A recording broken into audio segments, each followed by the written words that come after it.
बिस्मिल्लाहिर्रहमानिर्रहीम। अस्सलाम वालेकुम सर, आवाज़ आ रही है मेरी? और स्क्रीन में कोई इशू तो नहीं?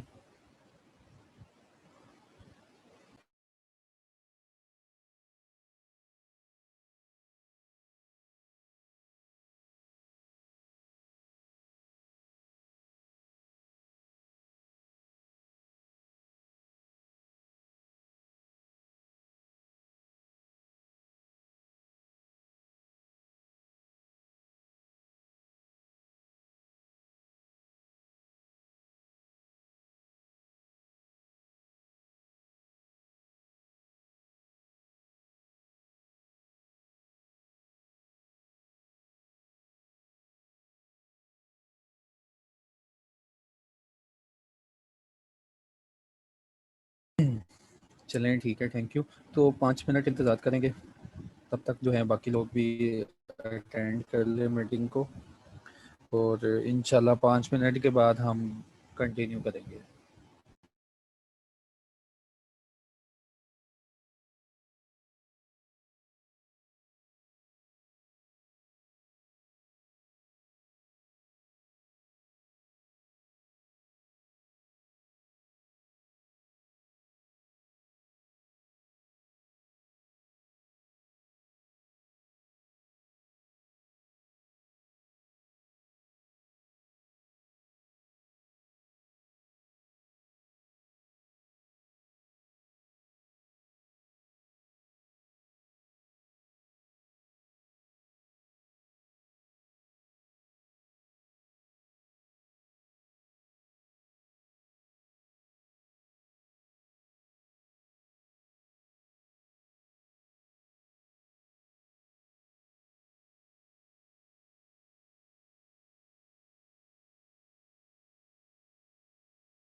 बिस्मिल्लाहिर्रहमानिर्रहीम। अस्सलाम वालेकुम। हमने कल स्टार्ट किया था the code of corporate governance और ये 2019 का कोड है। कोड ऑफ कॉर्पोरेट गवर्नेंस की कल मैंने अहमियत आपको बताई कि कोड ऑफ कॉर्पोरेट गवर्नेंस जो है इसकी क्या अहमियत है और इसका क्या इम्पेक्ट है, क्यों गवर्नमेंट जो है कोड इम्पोज करती है बोर्ड ऑफ गवर्नेंस के ऊपर।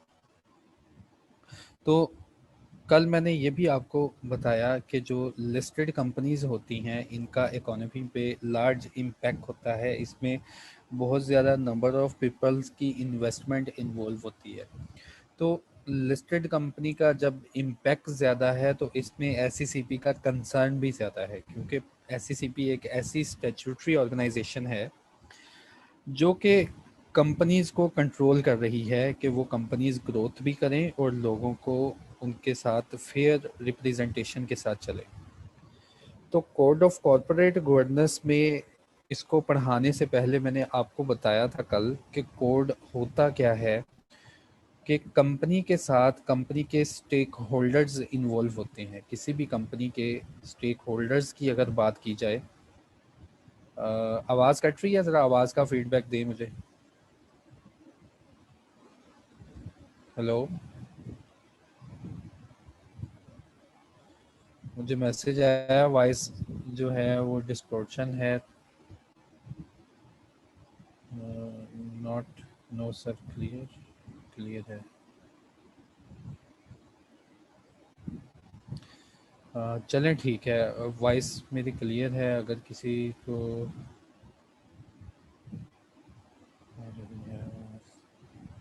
थोड़ी कट रही है, चलें ठीक है, मैं कंटिन्यू करता हूँ।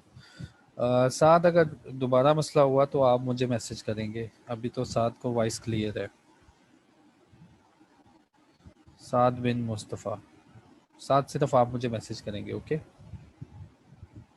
तो मैं अपनी बात को कंटिन्यू करता हूँ बच्चों, कि कंपनी के साथ कंपनी के स्टेक होल्डर्स इन्वॉल्व होते हैं। किसी भी कंपनी के साथ अगर स्टेक होल्डर्स की बात की जाए, जिनका कंपनी के साथ स्टेक है, उनमें सबसे पहले शेयर होल्डर्स, कंपनी के employees, even managers, suppliers, customers, government and society, ये सब के सब जो होते हैं कंपनी के साथ, इसका कुछ ना कुछ स्टेक लगा होता है। तो क्या गवर्नमेंट जो कंपनी की गवर्नेंस है, क्या वो इस लेवल की है कि इन सब का भला कर रही है, या कंपनी कुछ ऐसा करने जा रही है कि कोई ऐसे प्रोडक्ट को लॉन्च कर दिया जो कि कस्टमर की फेवर में नहीं, हाँ शेयर होल्डर्स की फेवर में है।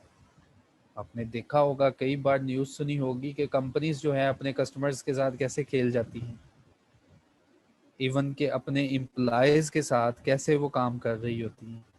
तो इन चीज़ों से बचने के लिए, इन चीज़ों से बचने के लिए लॉ ने कह दिया कि इन सब के ऊपर ना एक कोड लगेगा। ये कोड ऑफ कॉर्पोरेट गवर्नेंस जो है, ये सारे का सारा कोड है लिस्टेड कंपनी की बोर्ड ऑफ गवर्नेंस के ऊपर, कि आपने जो है डिसीजन मेकिंग जो करनी है उस क्वालिटी की करनी है कि जिसमें सब स्टेक होल्डर्स का भला हो। ठीक है, तो कोर्ट ने सारी की सारी रिस्ट्रिक्शंस जो है सिर्फ सेंटर पे जाके इम्पोज कर दी कि हाँ ये वो सेंटर है, ये वो बोर्ड ऑफ डायरेक्टर्स जो हैं ये डिसीजन मेकिंग में इन्वॉल्व है, तो इनकी डिसीजन मेकिंग की कुछ क्वालिटी होनी चाहिए जो कि जितने भी स्टेक होल्डर्स हैं इसमें किसी का भी नुकसान ना हो सके।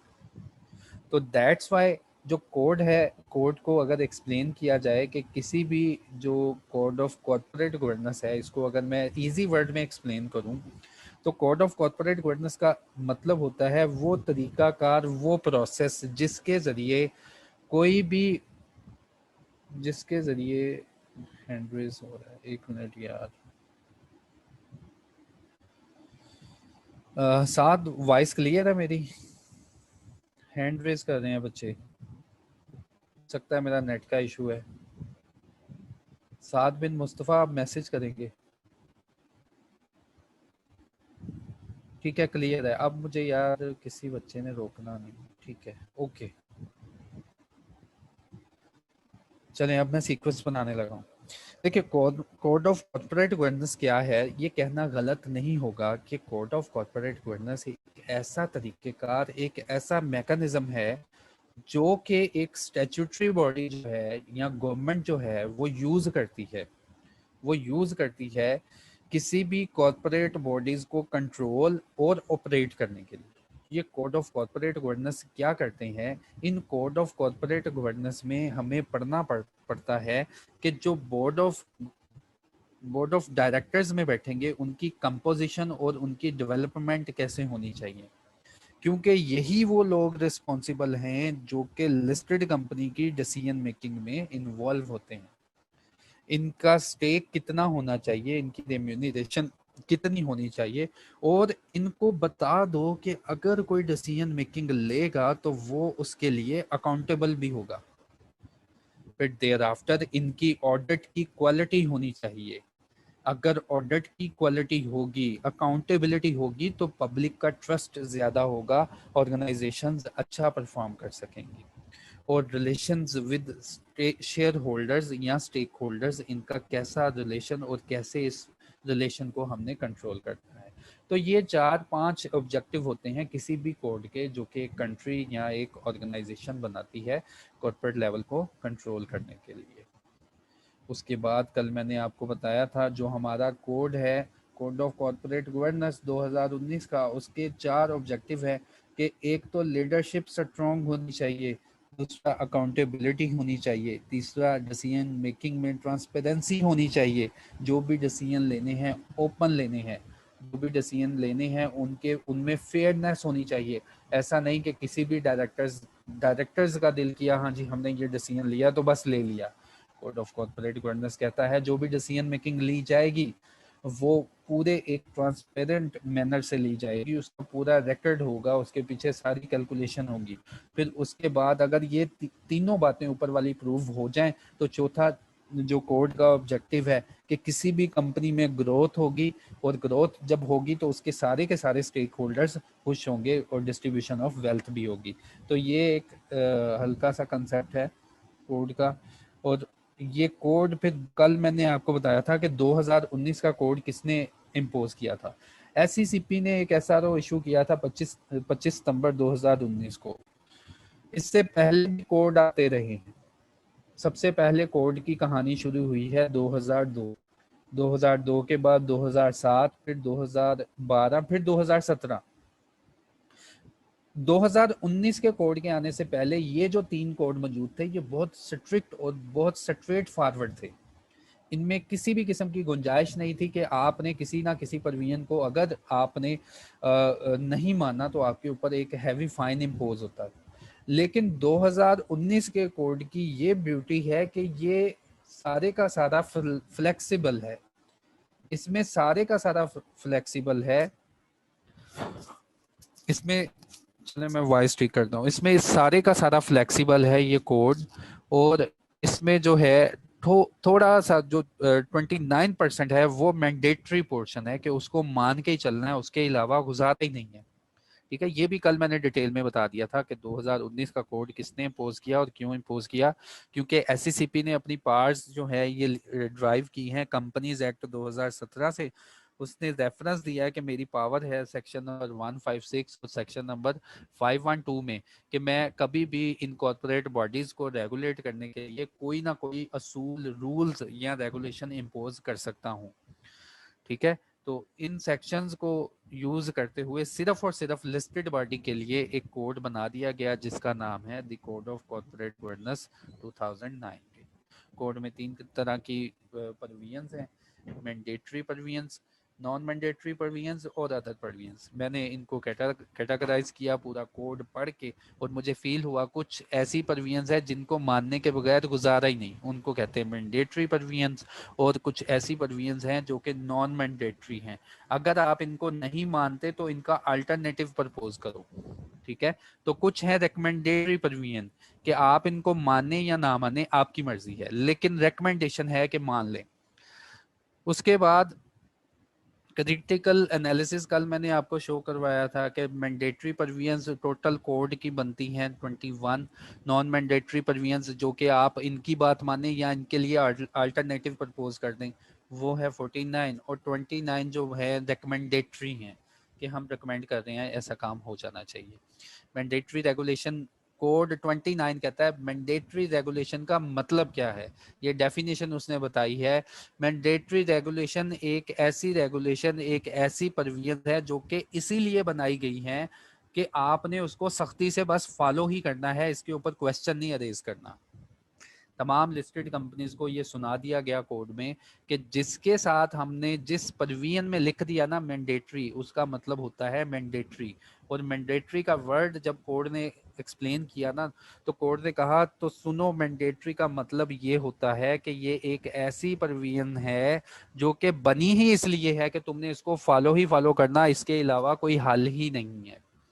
ठीक है, और अगर आप ये मैंडेटरी परवियन को कंप्लाई नहीं करोगे तो तैयार हो जाना, जो कि रेगुलेशन 37 में जुर्माना है ना, वो तुम्हारे ऊपर लग जाएगा। तो बच्चों याद रखना, कोड ने सिर्फ और सिर्फ फोकस किया है मैंडेटरी परवियंस के ऊपर कि इनको फॉलो करो नहीं तो जुर्माना लगेगा। ठीक है, तो मैंडेटरी परवियंस चंद ही परवियन है, कोड का 29% बनता है, तो इजी है फॉर लिस्टेड कंपनीज के जो अहम अहम चीजें हैं उनको ही फॉलो कर लिया जाए, और जो अननेसेसरी है उनके लिए कोई रिकमेंडेशन प्रपोज कर दी जाए। तो ये बहुत अच्छी ब्यूटी है कोड 19 की। तो ये देखें, ये चंद परवियन है जो कि 2017 में भी मौजूद थी, लेकिन 2019 के कोड ने उनको ऐसे ही उठाया, उसमें चेंजिंग की। तो देखिए मैंडेटरी परवियंस कितनी है मेरे सामने, 2 4 6 और 8 मैंडेटरी परवियंस हैं। ये स्लाइड आपको मिल जाएगी, इसमें देख लेना मैंडेटरी परवियंस। तो सबसे पहले आज हमने डिस्कस करना है कंपोजिशन ऑफ बोर्ड। हमने लिस्टेड कंपनी का बोर्ड बनाना है, पूरा एक स्ट्रक्चर क्रिएट करना है। तो बोर्ड बनाने के लिए पहले उन्होंने बताया number of directorship. Number of directorship जो है सेक्शन नंबर 155 में कुछ नहीं बताया। 155 में सेक्शन जो था खामोश था कि एक पर्सन सिर्फ उतनी ही डायरेक्टरशिप रखेगा जो हम उसको स्पेसिफाई करेंगे, और क्या स्पेसिफाई करेंगे ये कहने के बाद कंपनीज एक्ट खामोश हो गया था। तो क्या स्पेसिफाई करेंगे वो यहाँ पे स्पेसिफाई होता है, रेगुलेशंस आती हैं। इस वक्त जो मैंडेटरी रेगुलेशन है वो ये है कि कोई पर्सन भी हमें ऐसा नजर ना आए जिसकी पब्लिक या जिसकी लिस्टेड कंपनी में डायरेक्टरशिप ऐसी हो जो जिसका नंबर 7 से ज्यादा हो। तो मोर देन 7 डायरेक्टरशिप आप हेल्ड नहीं कर सकते। तो ये जो है मैंडेटरी परवियन है, इसको मानना ही मानना है, इसके अलावा मानने के अलावा कोई चारा ही नहीं है। उसके बाद कंपोजिशन ऑफ बोर्ड। देखें, किसी भी लिस्टेड कंपनी का बोर्ड बनाने से पहले ना आपको एक स्ट्रक्चर समझने की ज़रूरत है कि जो बोर्ड ऑफ डायरेक्टर्स होंगे उसमें कौन सा नंबर, कितने डायरेक्टर किस नंबर के और किस कैटेगरी के होने चाहिए।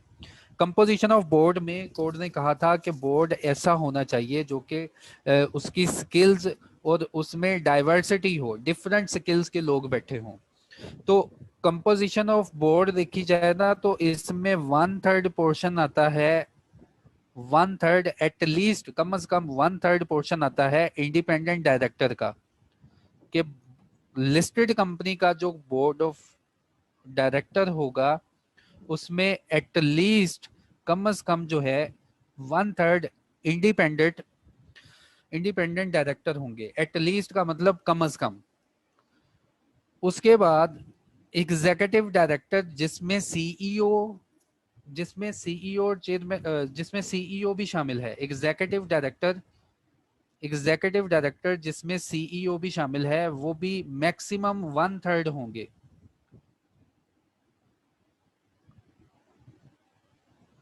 और इसके अलावा जो कुछ भी बचा है, इसके अलावा जो कुछ भी बचा है वो नॉन एग्जीक्यूटिव का हिस्सा होगा। और ये डायरेक्टर्स की टाइप्स क्या है, डेफिनेशंस क्या है, तो बच्चों आपको पहले दिन का जो लेक्चर स्टार्ट हुआ था ना डायरेक्टर्स का, वो उसको रेफर मैं करता हूँ, उसको जाके रिकॉर्डिंग में सुने कि इंडिपेंडेंट डायरेक्टर क्या है, एग्जीक्यूटिव डायरेक्टर क्या है और नॉन एग्जीक्यूटिव डायरेक्टर क्या है। तो लॉ ने हमें बताया कि इंडिपेंडेंट डायरेक्टर जो है ये 1/3 एटलीस्ट, कम से कम 1/3 होने चाहिए, ज्यादा जितने मर्जी रखो। तो अगर एक लिस्टेड कंपनी जिसके 7 डायरेक्टर हैं उसके लिए गाइडलाइन हमने पूछी एससीसीपी के कि इस केस में हमें गाइडलाइन प्रोवाइड की जाए कि अगर सिर्फ 7 डायरेक्टर हों, तो एससीसीपी ने कहा कि कोड ने इटसेल्फ बता दिया है कि 1/3 इंडिपेंडेंट डायरेक्टर हों, 1/3 एग्जीक्यूटिव डायरेक्टर हों और बाकी नॉन एग्जीक्यूटिव डायरेक्टर हो। लेकिन अगर आपके 7 डायरेक्टर हैं तो सुन लें, 2 नंबर आपके होंगे, 2 डायरेक्टर होंगे इंडिपेंडेंट, 2 डायरेक्टर होंगे एग्जीक्यूटिव डायरेक्टर जिसमें सीईओ भी शामिल होगा। और इसके अलावा जो कुछ बचा है और 3 का नंबर बच गया तो वो आपके नॉन एग्जीक्यूटिव डायरेक्टर्स होंगे। ठीक है, अगर 7 डायरेक्टर हैं तो उनकी ऐसे डिस्ट्रीब्यूशन आपने रखनी है, अपने कंपोजिशन आपने ऐसे रखनी है कि 2 इंडिपेंडेंट डायरेक्टर, 2 एग्जीक्यूटिव डायरेक्टर जिसमें सीईओ इटसेल्फ जिसमें सॉरी सीईओ भी शामिल होगा, और इसके बाद executive director, non executive director 3 होंगे। इसके अलावा कल मैंने डिटेल से समझाया था कि अगर आप 7 के नंबर से एक्सीड करते हैं तो आपकी डिस्ट्रीब्यूशन क्या होगी। लेट्स सपोज आपके 26 डायरेक्टर्स आपने अपने बोर्ड ऑफ डायरेक्टर्स में रखने हैं, सिलेक्ट करने हैं। तो इन दैट केस लॉ ने हमें बताया था कि आप 1/3 लेंगे इंडिपेंडेंट डायरेक्टर, और अगर 26 का 1/3 लिया जाए तो ये एक राउंडिंग में फिगर आएगी, तो ये 8.66 आता है, 8.66।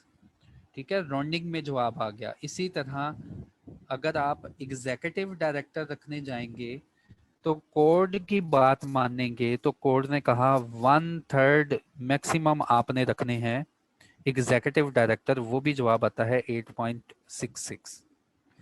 और इन नंबर्स, कम से कम इन नंबर्स को पूरा करने के बाद जो वैकेंसी बची उस वैकेंसी को यूज करना है नॉन एग्जीक्यूटिव डायरेक्टर में।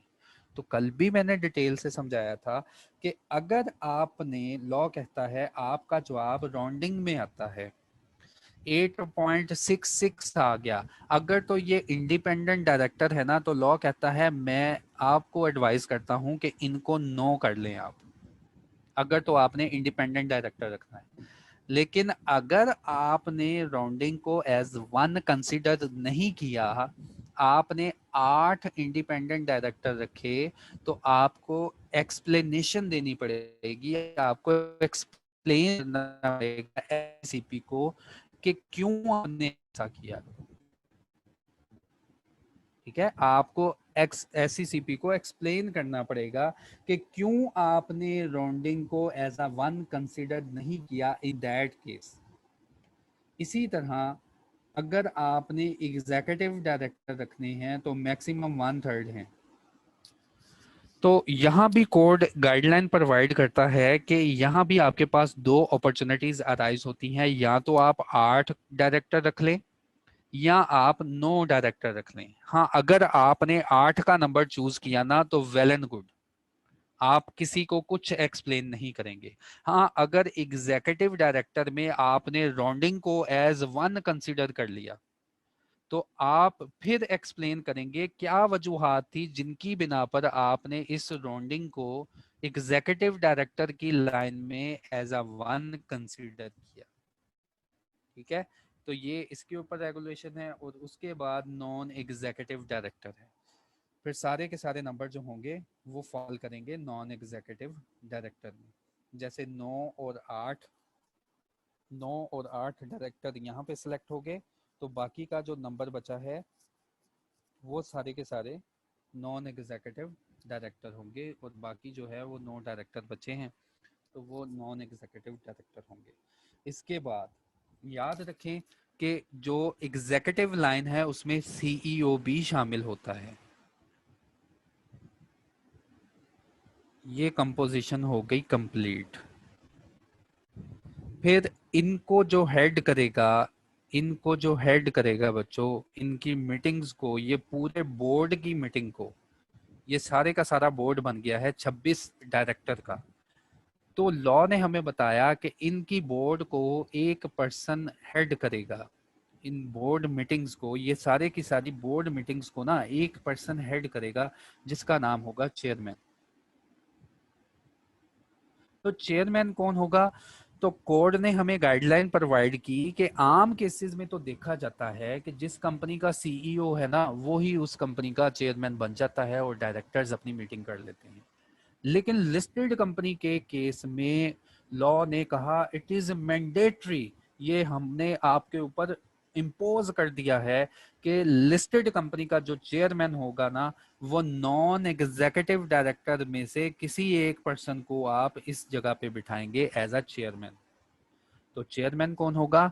नॉन एग्जीक्यूटिव डायरेक्टर में से कोई एक चेयरमैन होगा। और लास्ट पे जब कंपोजिशन कंप्लीट होने लगी ना, लास्ट पे कंपोजिशन कंप्लीट होने लगी तो कोड 19 ने एक बात कही। कोड 19 ने कहा जब ये डायरेक्टर पूरे हो जाएंगे तो आपने कोशिश करनी है, और ये मैंडेटरी है सारी लिस्टेड कंपनीज के ऊपर, कि आप किसी भी डायरेक्टर टाइप में ना कम से कम एक फीमेल डायरेक्टर आपने अपॉइंट करना है।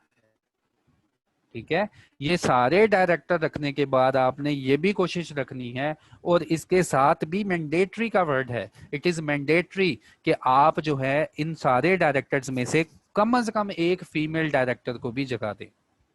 ठीक है, तो ये होपफुली मैंने कंपोजिशन आपको समझाई, अब मैं पढ़ूंगा तो कोई मसला नहीं होगा। डाइवर्सिटी की रेगुलेशन है कि बोर्ड ऑफ डायरेक्टर्स जो हैं उनमें डिफरेंट कैपेसिटीज, डिफरेंट डाइवर्सिटीज और उनके डिफरेंट नॉलेज, स्किल्स वगैरह, एक्सपीरियंस वगैरह होने चाहिए। फिर कंपोजिशन ऑफ बोर्ड, अगर आपके 60 डायरेक्टर हैं तो एससीसीपी ने गाइडलाइन प्रोवाइड की कि 2 इंडिपेंडेंट डायरेक्टर, 2 एग्जीक्यूटिव डायरेक्टर, और एग्जीक्यूटिव में हमेशा आपने याद रखना है सीईओ का नंबर काउंट हो जाता है, और 3 non executive director. Thereafter independent director को सिलेक्ट करना है आपने। तो लॉ ने कहा हमें कि इंडिपेंडेंट डायरेक्टर कितने होंगे? एटलीस्ट 2।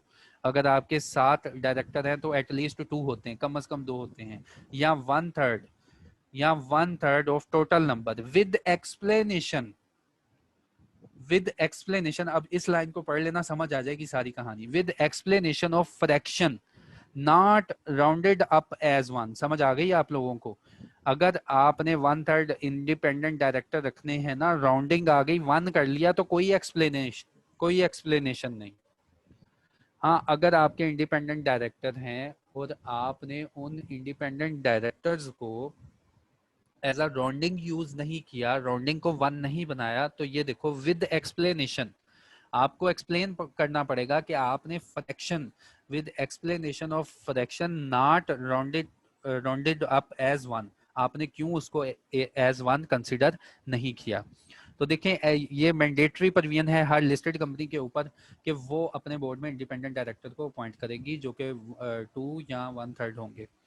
अगर लिस्टेड कंपनी राउंडिंग को यूज नहीं करेगी तो वो एक्सप्लेन करेगी रीजन कंप्लायंस रिपोर्ट में भी कि आपने फ्रैक्शन को क्यों राउंड अप नहीं किया।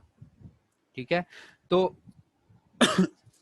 मैंडेटरी है कंपनी के ऊपर, लिस्टेड कंपनी के ऊपर, कि वो अपने बोर्ड में इंडिपेंडेंट डायरेक्टर बैठाएं। और इंडिपेंडेंट डायरेक्टर क्या होते हैं, मैं अभी यहाँ पे आपको याद करवाऊंगा कि इंडिपेंडेंट डायरेक्टर क्या होते हैं और हमने इनको कहाँ से सिलेक्ट करना होता है। It is mandatory that independent director shall submit his consent. और इसके बाद कोर्ट ने कहा इंडिपेंडेंट डायरेक्टर से ना आपने एक कंसेंट भी ले लेनी है कि वो आपका डायरेक्टर बनना चाहता है कि नहीं। तो ये था इंडिपेंडेंट डायरेक्टर के ऊपर रेगुलेशन। उसके बाद इंडिपेंडेंट डायरेक्टर क्या है, तो बच्चों हमने कंपनीज एक्ट 2017 में पढ़ा था कि इंडिपेंडेंट डायरेक्टर होता कौन है। देखिए, कंपनीज ऑर्डिनेंस 2000 जो 1984 का था उसमें इंडिपेंडेंट डायरेक्टर के नाम की कोई चीज नहीं थी। इंडिपेंडेंट डायरेक्टर का पाकिस्तान में फर्स्ट कंसेप्ट लेके आया था कोड जो है 2002 का। देयर आफ्टर जो कंपनीज एक्ट 2017 आया ना, फिर इसने डिटेल में बताया कि इंडिपेंडेंट डायरेक्टर होता कौन है और इसका मतलब क्या होता है। तो सेक्शन नंबर 166 में हमने पढ़ा था कि इंडिपेंडेंट डायरेक्टर एक ऐसा फरिश्ता, एक ऐसा बंदा जो बोर्ड ऑफ डायरेक्टर में बैठेगा, जिसका कंपनी के साथ कोई लेना देना नहीं है, ना तो फाइनेंशियल ना अदरवाइज। उसका कोई रिलेशन नहीं बनता, ना तो कंपनी से बनता है, ना कंपनी की एसोसिएटेड कंपनी से बनता है, ना कंपनी की सब्सिडरी से बनता है, ना कंपनी की होल्डिंग कंपनी से बनता है, और ना किसी डायरेक्टर से कोई किसी किस्म का ऐसा लेना देना है। ठीक है, तो क्यों ऐसा बंदा हम अपने बोर्ड में बिठाते हैं? क्योंकि वो जो जजमेंट हो रही हैं उनको इंडिपेंडेंटली देखे और बगैर किसी कंफ्लिक्ट ऑफ इंटरेस्ट के वो सारी की सारी डिसीजन मेकिंग में इन्वॉल्व हो। तो कंपनी के बोर्ड ऑफ डायरेक्टर में इंडिपेंडेंट को डायरेक्टर को बिठाने की जरूरत इसीलिए पेश आई कि लिस्टेड कंपनी के बोर्ड ऑफ डायरेक्टर्स इसीलिए तो बोर्ड ऑफ डायरेक्टर्स बने हैं क्योंकि उनका कंपनी में इंटरेस्ट होता है और वो फैसले सिर्फ और सिर्फ अपने इंटरेस्ट को सिक्योर करने के लिए करेंगे। तो अदर स्टेक होल्डर्स का भी बेनिफिट रहे, उसमें इंडिपेंडेंट डायरेक्टर को बिठाने की जरूरत है।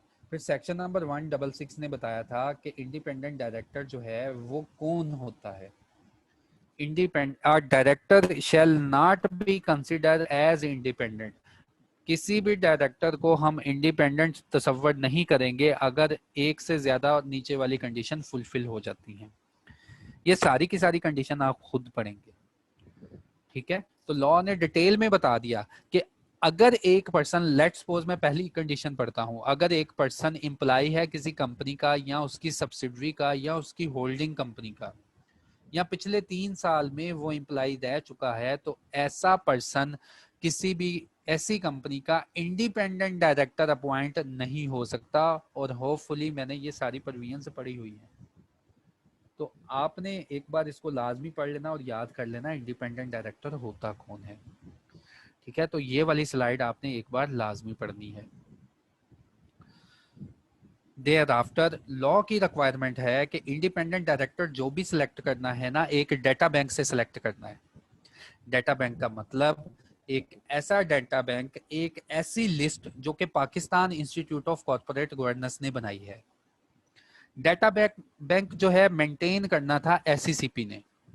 एससीसीपी ने ऐसे लोगों का डेटा मेंटेन करना था जो प्रोफेशनली क्वालिफाइड हों और वो डायरेक्टर्स ऐसे डायरेक्टर्स हों जिनका किसी कंपनी से लिंक ना बन रहा हो। तो ऐसे सब लोगों की लिस्ट मेंटेन करने का कहा था कंपनीज एक्ट ने एससीसीपी को। फिर एससीसीपी के अंडर एक अदारा क्रिएट हुआ जिसका नाम है PICG, Pakistan institute of corporate governance. तो ये Pakistan institute of corporate governance है क्या? इस Pakistan institute of corporate governance के पास एक लिस्ट डिटेल में मौजूद है जिसमें सारे के सारे प्रोफेशनली क्वालिफाइड पर्सन आ रहे हैं और अल्हम्दुलिल्लाह उसमें मेरा नाम भी आ रहा है। तो Pakistan institute of corporate governance में वो सारे डायरेक्टर मौजूद हैं वो जो कह रहे हैं कि हम एज एन इंडिपेंडेंट डायरेक्टर बनने के लिए तैयार हैं, हमें लिस्टेड कंपनीज के बोर्ड ऑफ जो गवर्नेंस है उसमें बिठा लिया जाए। तो सारी की सारी कंपनीज को कह दिया कि आपने जब इंडिपेंडेंट डायरेक्टर रखना है ना, तो किसी पर्सन को अपनी तरफ से नहीं रखना, आपने हमेशा डेटा बैंक को यूज करना है और वो डेटा बैंक यूज करना है जो कि पीआईसीजी ने मेंटेन किया हुआ है। और इस डेटा बैंक में सारे के सारे इंडिपेंडेंट डायरेक्टर पड़े हैं। जो भी कंपनी चाहती है कि उसके बोर्ड ऑफ डायरेक्टर में इंडिपेंडेंट डायरेक्टर आके बैठे तो वो इन्हीं से नाम सेलेक्ट करेंगी। फिर लॉ ने बताया कि अगर आप इंडिपेंडेंट डायरेक्टर पीआईसीजी से सिलेक्ट करते हैं तो ये आपकी सोल रिस्पॉन्सिबिलिटी है कि कल को अगर इंडिपेंडेंट डायरेक्टर ने कोई ऐसा डिसीजन कर दिया जो कि आपकी कंपनी के लिए फेवरेबल है नहीं है, तो आपने पीआईसीजी को ब्लेम नहीं करना। इंडिपेंडेंट डायरेक्टर को तो सजा मिलेगी लेकिन आप पीआईसीजी को इन्वॉल्व नहीं करेंगे। पीआईसीजी बस एक ऐसा इदारा है जो कि आपको लिस्ट प्रोवाइड कर रहा है कि इस कॉर्पोरेट सेक्टर में पाकिस्तान में कितने एक्टिव इंडिपेंडेंट डायरेक्टर हैं। जब भी एक इंडिपेंडेंट डायरेक्टर अपॉइंट होता है तो उससे कंपनी के लोग ये सारी चीजें पूछ लेते हैं कि आपका नाम क्या है, एड्रेस क्या है, क्वालिफिकेशन क्या है और क्या आप विलिंग टू एक्ट हैं एज एन इंडिपेंडेंट डायरेक्टर।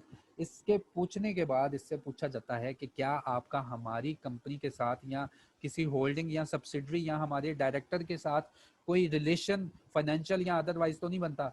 अगर बनता है तो हल्फिया जो बयान है इसके ऊपर सिग्नेचर कर दें। अगर नहीं बनता, अगर बनता है तो आप क्वालिफाइड नहीं है, इंडिपेंडेंट डायरेक्टर बनने के लिए। तो ये सारी रिक्वायरमेंट थी कि इंडिपेंडेंट डायरेक्टर कौन होता है और कहाँ से सेलेक्ट करना होता है और उसकी डेफिनेशन क्या है वो मैंने आपको बताया। अब एग्जीक्यूटिव डायरेक्टर कौन होता है, तो बच्चों याद रखो, एग्जीक्यूटिव डायरेक्टर ऐसा डायरेक्टर जो कि एक्टिवली डे टू डे जो डिसीजन मेकिंग हो रही होती है उसमें इन्वॉल्व होता है, और इसकी डेफिनेशन भी हमने पढ़ी थी। एग्जीक्यूटिव डायरेक्टर में शामिल करता है कोड सीईओ को भी। तो जब भी आपने डायरेक्टर एग्जीक्यूटिव डायरेक्टर सेलेक्ट करने हैं तो सीईओ का पहले नंबर निकाल देना है आपने। तो लॉ ने कहा कि executive director not to be more than 1/3। आपके एग्जीक्यूटिव डायरेक्टर की जो लाइन है वो कभी भी कहता है जी 1/3 से ज्यादा नहीं हो सकती। अगर राउंडिंग का चक्कर आया तो आपको एक्सप्लेनेशन जमा करवानी होगी, जो कि पीछे मैंने तुम्हें एग्जांपल में डिटेल में बता दिया था और कल भी समझा दिया था कि अगर तुमने इन दैट केस 1/3 का जवाब राउंडिंग में आया और तुमने राउंडिंग को एज 1 तस्वर करके कोई एग्जीक्यूटिव डायरेक्टर अपॉइंट कर लिया या इलेक्ट कर लिया, तो तुम्हें एक्सप्लेनेशन देनी पड़ेगी कंप्लायंस रिपोर्ट में कि क्यों तुमने इस फ्रैक्शन को यहाँ यूज किया और एग्जीक्यूटिव डायरेक्टर की लाइन में एक और डायरेक्टर इलेक्ट करवा लिया। तो ये सारी जो है कोड की रिक्वायरमेंट है कि आपने मैक्सिमम जो एग्जीक्यूटिव डायरेक्टर है उनको आपने 1/3 की लिमिट में ही रखना है। एग्जीक्यूटिव डायरेक्टर का मतलब होता है जो कि अपना सारा टाइम या एक्टिवली इन्वॉल्व होता है ऑपरेशंस ऑफ द कंपनी में। उसके बाद female director, it is mandatory that board shall have at least one female director when it is reconstituted after the expiry of its current term। तो code ने कहा कि अभी तो आपके पास अगर फीमेल डायरेक्टर नहीं है तो अपना काम चला ले, लेकिन नेक्स्ट टाइम जब भी इलेक्शन होगा तो कोड 2019 का आ गया है, तो ये मैंडेटरी है सब पे कि जब भी आपका बोर्ड रिकंस्टिट्यूटेड हो, जब भी आप अपना बोर्ड ऑफ डायरेक्टर बनाने लगें, तो आप सब लिस्टेड कंपनी सुन लें कि एक फीमेल डायरेक्टर को अपने बोर्ड में आपने इंक्लूड करना है। तो ये रेगुलेशन नंबर 7 थी। Chairman of the board, chairman कौन होगा? बोर्ड ऑफ डायरेक्टर में इंडिपेंडेंट डायरेक्टर आ गया, बोर्ड ऑफ डायरेक्टर्स में एग्जीक्यूटिव लाइन आ गई, बोर्ड ऑफ डायरेक्टर में जो बाकी बचा वो नॉन एग्जीक्यूटिव डायरेक्टर आ गया। और जब भी इन तीनों लाइनों को फिल करना है तो बोर्ड ने कहा इन तीनों लाइंस में कम से कम तुम एक फीमेल डायरेक्टर रख लेना, और ये मैंडेटरी है। Thereafter board of director को कौन सुपरवाइज करेगा, इनकी मीटिंग्स को कौन देखेगा कि लॉफुली परफॉर्म हो रही हैं और ये इनकी डिसीजन मेकिंग एक्टिवली जो है कंपनी को फायदा पहुंचा रही है कि नहीं? तो chairman of the board, regulation number 9। Regulation में कहा गया कि chairman and chief executive officer, chairman और CEO in case of listed company कभी भी एक पर्सन नहीं हो सकता। सीईओ लिस्टेड कंपनी में अलहदा रैंक होगा और चेयरमैन जो है वो एक अलहदा रैंक होगा। और याद रखें सीईओ का एग्जीक्यूटिव डायरेक्टर का रैंक होगा, लेकिन ये होगा कंपनी का एम्प्लॉय। सीईओ मैं बारहा बता चुका हूं कि कंपनी का एम्प्लॉय होता है, और अगर ये डायरेक्टर है तो वेल एंड गुड, नहीं तो सीईओ के सारे वही राइट्स, ऑब्लिगेशन और पावर्स होती हैं जो कि एक एग्जीक्यूटिव डायरेक्टर के पास होती है। तो यहाँ पे बता दिया गया कि चेयरमैन और चीफ एग्जीक्यूटिव ऑफिसर कभी भी एक पर्सन नहीं हो सकता, और चेयरमैन जो हो आपने सेलेक्ट करना है तो कंपनी जो लिस्टेड कंपनीज होंगी वो अपना चेयरमैन सेलेक्ट करेंगी नॉन एग्जीक्यूटिव डायरेक्टर्स में से। चेयरमैन को उसी टर्म्स एंड कंडीशन पे इलेक्ट करना है जो टर्म्स एंड कंडीशन बताई गई हैं सेक्शन नंबर 192 में। और कल ही मैंने सेक्शन नंबर 192 पढ़ाया था कि चेयरमैन जब अपॉइंट कर लिया जाता है तो बोर्ड ऑफ डायरेक्टर्स जो होते हैं, मैंने दोबारा यहाँ पे पेस्ट किया सेक्शन नंबर 192 के बोर्ड ऑफ डायरेक्टर्स जो होते हैं वो चेयरमैन की रूल्स एंड रेस्पॉन्सिबिलिटीज उसको बताते हैं कि चेयरमैन को within 14 days from the date of election appoint कर लिया जाता है। और चेयरमैन जब अपॉइंट हो जाता है तो बोर्ड ऑफ डायरेक्टर्स जो होते हैं क्लियरली उसको उसके रिस्पेक्टिव रोल्स एंड रिस्पॉन्सिबिलिटीज का एक टीओआर उसको सबमिट कर देते हैं कि आपने इन्हीं रूल्स एंड रिस्पॉन्सिबिलिटीज में रहते हुए हमें सुपरवाइज करना है। तो उसी की सुपरविजन में सारा इफेक्टिवली जो है बोर्ड ऑफ डायरेक्टर्स परफॉर्म करते हैं। इसके बाद चेयरमैन हो गया, और चेयरमैन याद रखना है, कल भी पढ़ाया था कि नॉन एग्जीक्यूटिव डायरेक्टर की ही लाइन में से किसी चेयरमैन को सिलेक्ट करना है, और चेयरमैन कभी भी सीईओ नहीं हो सकता।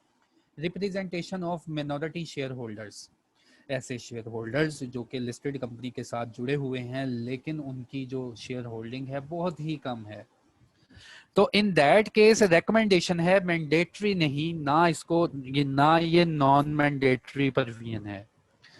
तो रिकमेंडेशन है कोड की कि जो ये रेगुलेशन नंबर 5 है, कोड की रेगुलेशन नंबर 5 में कोड ने रिकमेंड किया कि यार जो आपके मिनॉरिटी शेयर होल्डर्स हैं उनको आप फैसिलिटेट करें, उनको बाय थ्रू प्रॉक्सी फैसिलिटेट करें कि बोर्ड ऑफ डायरेक्टर में आपकी भी कोई ना कोई नॉमिनेशन होनी चाहिए।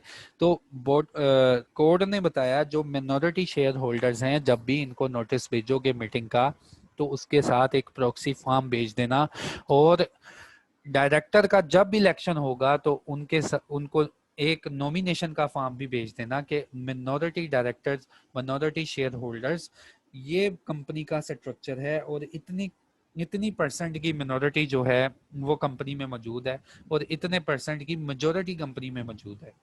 तो जितने भी मिनॉरिटी शेयर होल्डर्स हैं, कोर्ट की रिकमेंडेशन है, क्या पता कल को ये कंपलसरी हो जाए, लेकिन अभी ये रिकमेंड कर रहे हैं कि जब भी इलेक्शन हो ना तो मिनॉरिटी शेयर होल्डर्स में से किसी एक रिप्रेजेंटेटिव को अपने बोर्ड में बिठा लेना उनका डायरेक्टर बन के। ठीक है, तो कोड रेगुलेशन नंबर 5 है कि मिनॉरिटी शेयर होल्डर को भी आप अपने इलेक्शन में हिस्सा दें बाय थ्रू रिप्रेजेंटेशन, कि मिनॉरिटी शेयर होल्डर्स किसी को रिप्रेजेंट कर देंगे कि इसको लाजमी डायरेक्टर बनाया जाए, हमारे जो भी वोट्स हैं और जो भी डिसीजन मेकिंग है, ये वाला डायरेक्टर जिसको हम रिप्रेजेंट कर रहे हैं पर्सन, इसको बोर्ड में बिठाया जाए। तो कोड कहता है कि ऐसे पर्सन को आप अपने बोर्ड में बिठा लें। Remuneration of directors, composition of board complete करने के बाद, एग्जीक्यूटिव लाइन कंप्लीट करने के बाद, इंडिपेंडेंट डायरेक्टर कंप्लीट करने के बाद, फीमेल डायरेक्टर कंप्लीट करने के बाद, representative of minority share holders की रिकमेंडेशन देने के बाद, अब हमारा टाइम आ गया है कि हम ये पढ़ लें कि इनको डायरेक्टर्स जो परफॉर्म करेंगे इनको पैसे कहाँ से मिलेंगे। तो remuneration of directors, formal policy, board shall have in place a formal policy and transparent procedure for fixing the remuneration packages of individual directors for attending the meeting of the board and its committee. Board of directors जो है एक formal policy बनाएंगे, एक policy बनाएंगे detail में कि किस director को कितने पैसे मिलने चाहिए और एक मीटिंग को अटेंड करने के लिए क्या फी होगी। तो वो सारी एक फॉर्मल पॉलिसी बनाएंगे, लेकिन इख्तियार जनरल मीटिंग के पास है determination of remuneration. No director shall determine his own remuneration, and level of remuneration shall be appropriate and commensurate with the level of responsibility and expertise to attract and retain the director needed to govern the affairs of the company successfully. तो law ने कहा कोई भी director अपनी तनख्वाह खुद नहीं रखेगा, और फिर लॉ ने ये भी बता दिया, कोड ने ये भी बता दिया कि तनख्वाह इतनी होनी चाहिए जो कि डायरेक्टर के लेवल की हो, जो उसकी क्वालिफिकेशन और जो उसकी एक्सपर्टीज है उसके लेवल की सैलरी हो, ताकि डायरेक्टर जो है एक्टिवली कंपनी के अफेयर्स में परफॉर्म करता रहे। And to encourage the value addition, provided that it shall not be at a level that could be provided to compromise their independence, और इतनी रेम्यूनरेशन नहीं होनी चाहिए जो कि उनकी इंडिपेंडेंस को कंप्रोमाइज कर दे। तो लेवल जो है डायरेक्टर की रेम्यूनरेशन का वो जनरल मीटिंग तय करेगी। Process adopted for determination of director remuneration shall be comply with the provision of this act and the company article of association. तो बात को ज़रा यहाँ पे समझना है आपने। पहले उन्होंने कह दिया कि बोर्ड ऑफ डायरेक्टर्स जो है ना एक पॉलिसी बनाएंगे जिसमें लिखा होगा कि एक मीटिंग को अटेंड करने की क्या फ़ी है, अगर डायरेक्टर ने एक्टिवली परफॉर्म करना है एग्जीक्यूटिव लाइन में तो उसकी क्या फ़ी है, इंडिपेंडेंट डायरेक्टर की क्या फ़ी होगी। तो ये सारी फ़ी मुकर्रर करने के बाद रेगुलेशन नंबर 17 ने कहा इतनी फ़ी कम ना रखना कि डायरेक्टर को सूट ही ना करे और वो एक्टिवली परफॉर्म ना करे, उसकी मोटिवेशन ना रहे डिसीजन मेकिंग में, और इतनी ज़्यादा ना कर देना कि वो उसकी डिसीजन मेकिंग ही बाइस्ड हो जाए। लेकिन फिर बताया कि कंपनी जो है ना ये सारा प्रोसेस करेगी, कंपनी जैसा कि प्रोविजंस बताई गई हैं कंपनीज एक्ट में और कंपनी के आर्टिकल में जो लिखा हुआ है ना उसको फॉलो करके आप ये सैलरी डिटरमिन करेंगे। तो बच्चों अगर कंपनीज एक्ट को देखा जाए ना कि डायरेक्टर की सैलरी कैसे रखनी है तो बहुत ही सख्त रेगुलेशन आप पढ़ के आए हैं। आपको याद होगा interested director not to participate, कि जो भी डायरेक्टर जिसका कंसर्न या इंटरेस्ट डील होने लगा है वो तो मीटिंग में बैठेगा ही नहीं। तो जो भी कंट्रैक्टर अरेंजमेंट हमने डायरेक्टर से करनी है वो सारे सेक्शन इसके ऊपर अप्लाई हो जाने हैं। ठीक है, तो जब भी मीटिंग जनरल मीटिंग किसी डायरेक्टर का स्केल या सैलरी डिटरमिन करेगी तो उस डायरेक्टर के ऊपर जो लॉ में प्रोविजन ऐड हैं कि जिस मीटिंग में डायरेक्टर का इंटरेस्ट हमने डील करना है उस मीटिंग में डायरेक्टर नहीं बैठेंगे, तो वो सारे सेक्शन इसके ऊपर अप्लाई हो जाते हैं। कोड ने सिर्फ गाइडलाइन प्रोवाइड की कि इनकी तनख्वाह जो है वो इतनी होनी चाहिए जितनी के पॉलिसी में लिखा हुआ है और वो पॉलिसी कंपनी के आर्टिकल्स के मुताबिक हो। और जब ये पॉलिसी तुमने अप्रूव करवानी है ना जनरल मीटिंग में तो सारे के सारे वो सेक्शन अप्लाई होंगे जो कि कंपनीज एक्ट 2017 में बता दिए गए हैं कि जो भी डायरेक्टर है जिसका भी इंटरेस्ट डील होगा उधर एक डिटेल हम सेक्शन पढ़ के आए हैं, वो सारा सेक्शन अप्लाई हो जाएगा। बल्कि एक सेक्शन नहीं 3-4 सेक्शन हमने पढ़े हैं इंटरेस्टेड डायरेक्टर के ऊपर जब भी उससे कंट्रैक्टर अरेंजमेंट करना है। तो ये थी रिम्यूनरेशन। पेनल्टी, इस कोड में पेनल्टी है कि अब अगर आप मैंडेटरी प्रोविजंस को नहीं मानेंगे तो आपके ऊपर फाइन जो है वो 5 मिलियन तक इम्पोज किया जा सकता है। और इसके बाद अगर कंट्रावेंशन रहती है, आप मजीद जो है कंट्राविन करते हैं इन प्रोविजंस को, तो फर्दर पेनल्टी लग सकती है एवरी डे के ऊपर और जो कि 100,000 की होगी। और वो पेनल्टी उस दिन से स्टार्ट हो जाएगी जब आपने पहला फाइन आपके ऊपर इम्पोज हुआ था। Committees of board, important concept. देखिए बच्चों, सबसे पहले मैंने आपको बता दिया कि कोड ऑफ कॉर्पोरेट गवर्नेंस है क्या, फिर मैंने आपको समझा दिया कि बोर्ड ऑफ डायरेक्टर्स में कौन कौन से लोग बैठेंगे। अब एक लिस्टेड कंपनी बड़ा सेटअप है, बोर्ड ऑफ डायरेक्टर्स भी बहुत ज्यादा होते हैं इसमें। उसके बाद क्या सारे के सारा बोर्ड उठ के आ जाएगा जब भी एक डिसीजन मेकिंग करनी हुई? तो इन दैट केस कंपनी का प्रोसेस और उसकी डिसीजन मेकिंग इफेक्टिव रहे तो बोर्ड ऑफ जो डायरेक्टर्स होते हैं ये फर्दर तकसीम हो जाते हैं, फर्दर हिस्सों में तकसीम हो जाते हैं। जैसे आपने सुना होगा कभी फाइनेंस कमेटी ऑफ बोर्ड, जैसे कभी आपने सुना होगा ऑडिट कमेटी ऑफ बोर्ड, जैसे आपने सुना होगा human resource committee of board. तो ये कमेटीज जो होती हैं ये फिर फर्दर डिवाइड होती हैं कि ये सारे लोग तो आगे हैं ऐसे लोग जो कि डिसीजन मेकिंग करेंगे कंपनी के लिए, लेकिन क्या ये लोग सारे के सारे डे बाय डे सारे के सारे लोग आएंगे हर डिसीजन मेकिंग में? तो ये लोग क्या करते हैं फिर अपनी फर्दर जो है क्लासिफिकेशन कर लेते हैं कि यार हाँ अगर ऑडिट से रिलेटेड मैटर्स हुए ना तो ये सिर्फ 3 लोग ऑडिट को जानते हैं, ये 3 लोग आके इससे रिलेटेड डिसीजन मेकिंग करेंगे। हाँ अगर फाइनेंस से रिलेटेड मैटर है ना तो यार ये वाले जो है ना 4 लोग ये अच्छे लोग हैं, फाइनेंस से रिलेटेड हैं, इनको बना दो फाइनेंस कमेटी। हाँ ये 3 लोग जो है ना ये सोशली बहुत अच्छा परफॉर्म करते हैं, इनको ह्यूमन रिसोर्स कमेटी में रख लो, ये लोगों को ज्यादा जानते हैं।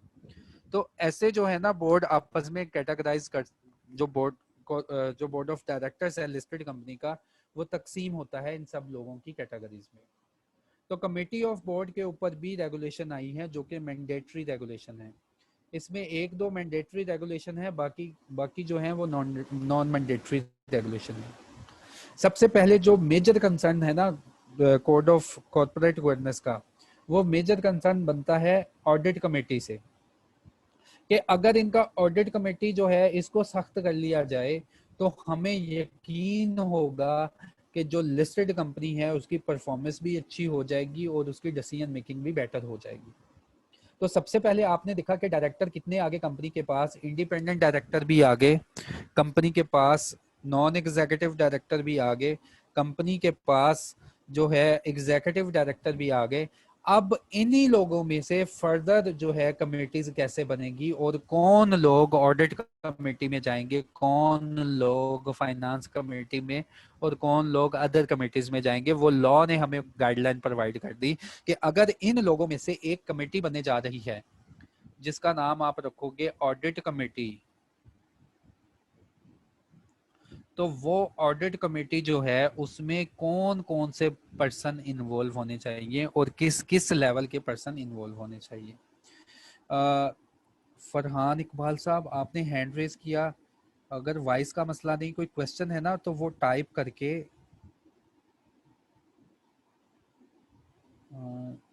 करके मुझे भेज सकते हैं आप।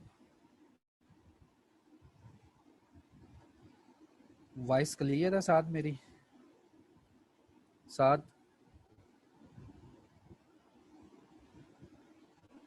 जी फरहान साहब, आपने हैंड रेज किया, वॉइस क्लियर है?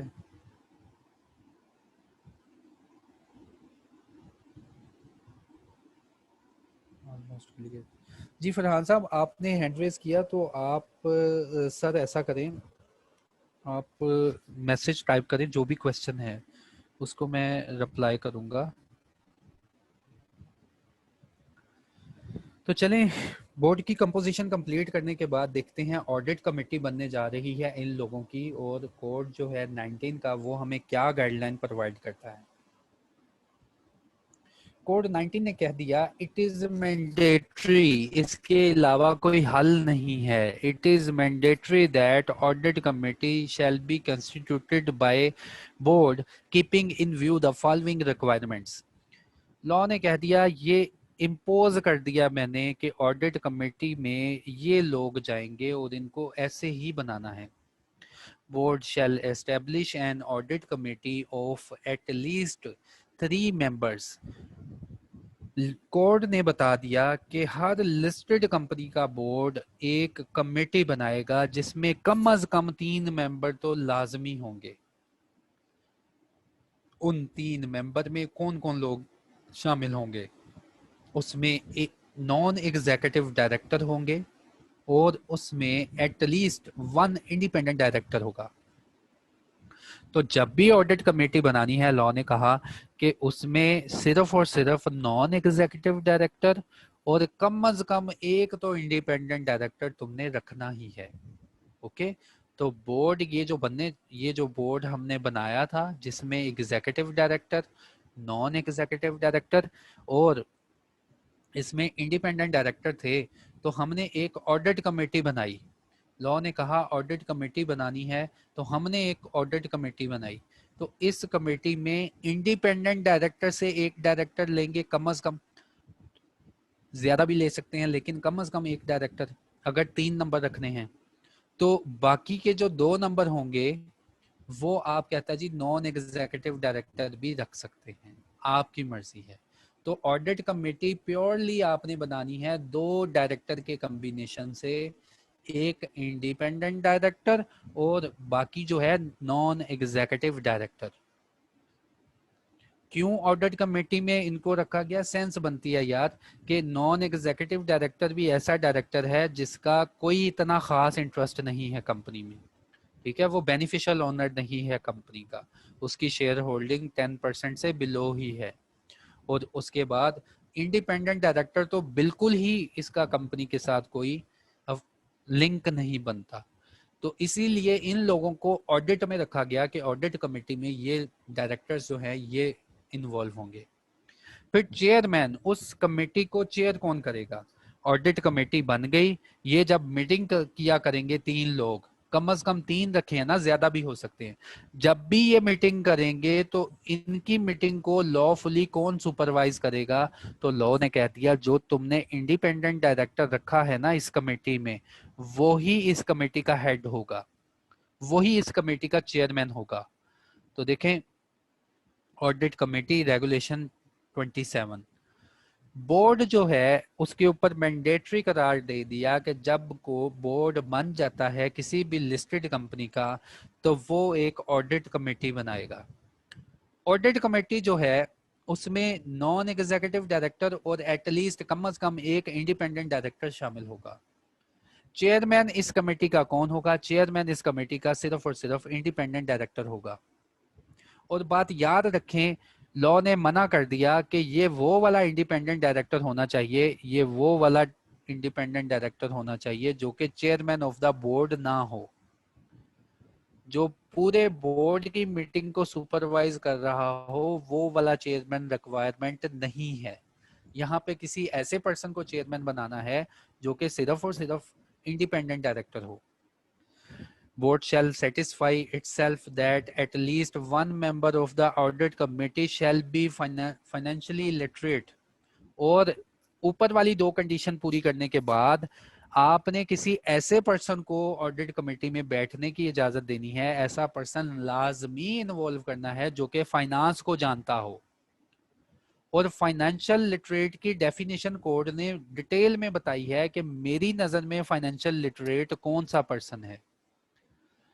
तो फाइनेंशियल लिटरेट की अभी थोड़ी देर में डेफिनेशन पढ़ लेंगे। फिर चौथी रेगुलेशन है, ऑडिट कमेटी जो है कंपनी की वो एक सेक्रेटरी अपॉइंट करेगी जो कि इनको बताया करेगा कि आपकी मीटिंग है, आपने कौन सा एजेंडा डील करना है। तो ऑडिट कमेटी जो है वो अपना एक सेक्रेटरी अपॉइंट करेगी, जो सेक्रेटरी क्या होगा, या तो कंपनी का ही पहले से मौजूद सेक्रेटरी होगा या हेड ऑफ इंटरनल डिपार्टमेंट होगा। तो ये जो ऑडिट कमेटी जो कि बोर्ड ने निकाली है इन सारे मेंबर्स से, ये ऊपर एक बोर्ड हमने क्रिएट किया था, इससे अब ये ऑडिट कमेटी बनी है। तो इसकी कंपोजिशन लॉ ने क्या बताई हमें? इसकी लॉ ने कंपोजिशन बताई कि इसमें कम से कम एक इंडिपेंडेंट डायरेक्टर तो रखो, ज्यादा जितने रखने तुम्हारी मर्जी, लेकिन एक इंडिपेंडेंट डायरेक्टर रखो। और जो इंडिपेंडेंट डायरेक्टर होगा ना वो इस कंपनी को चेयर करेगा, सॉरी वो इस मीटिंग को चेयर करेगा, वो इस मीटिंग की डिसीजन मेकिंग को रेगुलेट करेगा और देखेगा कि एजेंडा आइटम वैसे ही डील हो रही हैं। फिर उसके बाद सेक्रेटरी जो है, ये जो पर्सन बैठा हुआ है सेक्रेटरी, जो कि इस मीटिंग को बताएगा इन लोगों को कि आपने कौन सी एजेंडा आइटम को डील करने के लिए आना है, इनकी मीटिंग करने के लिए फैसिलिटेट करेगा। तो लॉ ने कहा ये जो पेंट कोट पहन के बैठा हुआ है ना बंदा, ये या तो कंपनी का मौजूदा सेक्रेटरी होगा, उसको रख लो, या हेड ऑफ इंटरनल डिपार्टमेंट, जो हेड ऑफ इंटरनल ऑडिट का जो पर्सन है कंपनी में, उसको आप सेक्रेटरी आप अपना बना सकते हैं। तो ये सारी कंपोजिशन मैंने आपको समझा दी कि जो ऑडिट कमेटी है बोर्ड की उसमें कौन कौन पर्सन बैठेंगे। फिर कम से कम इसमें एक पर्सन ऐसा होना चाहिए, कम से कम एक पर्सन, चाहे वो इंडिपेंडेंट डायरेक्टर हो जाए या वो नॉन एग्जीक्यूटिव हो जाए, कम से कम एक पर्सन लाजमी ऐसा हो जो कि फाइनेंस को जानता हो बड़ी अच्छी तरीके से। और फाइनेंशियल लिटरेट की डेफिनेशन क्या है? फाइनेंशियल लिटरेट की डेफिनेशन है ये। फाइनेंशियल लिटरेट का मतलब क्या है? फाइनेंशियल लिटरेसी का मतलब ये है कि कोई ऐसा पर्सन जो कि किसी रिकग्नाइज्ड बॉडी का प्रोफेशनल अकाउंटेंट हो, ये मेरी और आप लोगों की बात हो रही है, जो कि आईसीएमए से डिग्री लेने के बाद क्वालिफाइड हो। अगर ये पर्सन नहीं मिलता, has post graduate degree in finance from university या इक्विवेलेंट जो है डिग्री, वो भी चल जाएगी। और उसके पास at least 10 years of experience of audit का हो, उसके पास ऑडिट कमेटी का एज अ मेंबर 10 years का एक्सपीरियंस हो, और उसके पास 20 साल का एक्सपीरियंस हो सीनियर मैनेजमेंट का। तो ऐसे पर्सन को लॉ ने कहा है, कोड ने कहा है, मेरी नज़र में ऐसा पर्सन फाइनेंशियल लिटरेट है जो कि मेंबर हो, प्रोफेशनल मेंबर हो, या पोस्ट ग्रेजुएट उसके पास डिग्री हो, प्लस उसके पास कम अज कम 10 साल का ऑडिट कमेटी का एक्सपीरियंस हो और उसके पास 20 साल का मैनेजमेंट एक्सपीरियंस हो, तो ऐसा पर्सन जो है वो कहते हैं जी फाइनेंशियल लिटरेट मुझे मिल गया। यहाँ पे फाइनेंशियल लिटरेट जो है वो आप अपने बोर्ड में बिठाएंगे। तो ये सारी कंपोजिशन मैंने आपको समझाई बोर्ड की ऑडिट कमेटी की। चीफ एग्जीक्यूटिव ऑफिसर जो कि कंपनी का हाईएस्ट रैंक का एम्प्लॉय है और जो कि कंपनी के अफेयर्स रन कर रहा होता है, chief executive officer. And CFO वो पर्सन जो कि हिसाब किताब का मालिक है, जो कि फाइनेंशियल डिसीजन मेकिंग में इन्वॉल्व है। CEO and CFO shall not be the member of the audit committee. Law ने कह दिया ये दो पर्सन कभी भी ऑडिट कमेटी के मेंबर नहीं बन सकेंगे,